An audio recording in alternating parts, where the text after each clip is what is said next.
have been forced to evacuate and many others are trapped in their homes as flash floods swept large parts of the central west city of New South Wales.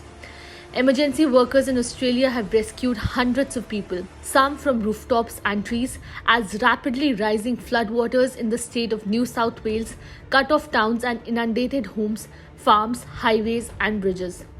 According to the Southeastern States Emergency Services, at least 200 people have been rescued from floodwaters over a 24-hour period in the worst hit towns in central New South Wales. An estimated 900 calls seeking help were received. Residents have described how the floodwaters moved through the small rural town of Molong in central west New South Wales like an ocean, flooding homes and businesses overnight. It is horrific. Like Molong is devastated and every single business has been affected today. Publican Kim Sojanov, who owns the Freemasons Hotel with her husband David, said, "We are lucky no one was killed."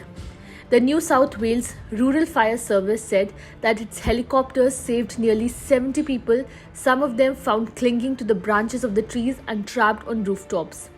Authorities also issued an evacuation order for the town of Forbes, which was hit by flooding 2 weeks ago. They can't believe this could happen twice in such short period of time.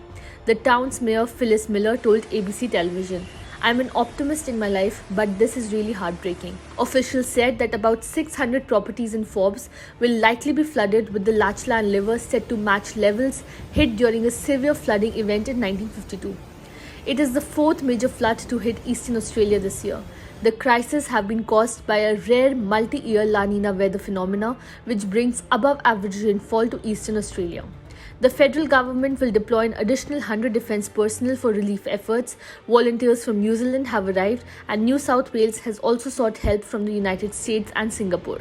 Although the rains have eased and blue skies have returned to many areas, emergency crews warned that the danger has not yet passed.